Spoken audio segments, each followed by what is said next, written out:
problem solving in 3 simple steps. I'm going to teach you my favorite tool that I've created to really help both marriages, your parenting, even in your work cultures, in terms of how do you effectively problem solve. So I'll give you a little history on how and why I created this tool. So one of the things I realized when working with any kind of group or team, again, whether it's a relationship, whether it's a team in an organization, is that often people are focused on problems, but they're not focused on solutions. And so a lot of times when an issue kind of pops up, people are just focusing and they're just so razor focused on this is the problem. And I realized that people can really spin. They can get, obviously the conversation is just focused on kind of blaming and pointing fingers. And so it's really helpful to have a structured process to teach people how to problem solve, all right? So this is a simple strategy I created. Like I said, you can apply this in your relationship, you can apply this to your parenting, you can also apply this to the workplace. And I'm going to give you an example in a little bit in terms of how do you do that. So there are 3 simple steps, and I created the acronym NOW. I call this the NOW strategy, N-O-W. So here is how it works really quick. N stands for the needs. So let's say you are part of a team. There's a problem. I'll give you an example in a little bit, but let's say that there's a problem, and the first step is identify what does everybody need regarding this problem, okay? So get everybody to kind of start expressing what are their needs in relation to the problem, okay? So this is step number 1, and I actually encourage people to actually write down what is their need regarding the problem. Step number 2 is what are the options. So if you can actually, the best way to do it really is put your need on a piece of paper, put it up on a board so you can actually see all the different needs. And then once you have all those needs, then the second step is to brainstorm what are the options based on all of those needs. What are the options, the best options to fit those needs? So this is the second step. And the language I like encourage people to use is how would it work if? So based on these needs, how would it work if, fill in the blank, okay? And what you want to try to do is create, I'd say, between 5 to 7 options for that second step. It is very important for that second step. Do not critique people's options or ideas. Don't put them down. Don't be like, well, that wouldn't work. Don't dismiss it. The goal of step 2 is to get people to brainstorm as many options as possible. And then the third step is what I call the win-win, which is once you actually are looking at all those different options, you ask the group or their team, based on all of these options, which option do you think is the best option, the best win-win regarding our problem? And then you actually have a discussion about it. And so there's 3 steps: the needs, the options, and the win-win. So let me give you an example on how you can actually use this. So I was working with a team, and they were having, the problem was they were actually having a lot of their employees actually using their phone way too much during their work hours, and it was causing a major problem in terms of productivity.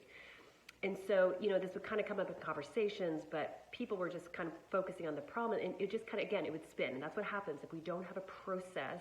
Conversations can just kind of spin. So I taught them the NOW strategy, and then I encouraged them to try it. So it was actually it was great, actually. They had maybe about, this particular group was maybe about 20 people were part of this conversation. So the first thing was the need. So what is everybody's need? Well, the owners of the company, they're like, well, we need productivity. We need to make sure that jobs are getting done. Some of the employees are like, well, we really need a little bit of a break. It's like, our work is pretty intense. So we use social media just to kind of like, just a bit of a recharge. Other people are like, I really need to be able to make sure that my family is actually okay, or my kids at home. And, so there were some personal needs kind of there as well. And so what I had everybody do is just put down their needs and put on a piece of paper and literally visualize so you can actually see all these different needs. Okay, so then the second step was the options. So based on those needs, then the second question was, based on those needs, what are the best options?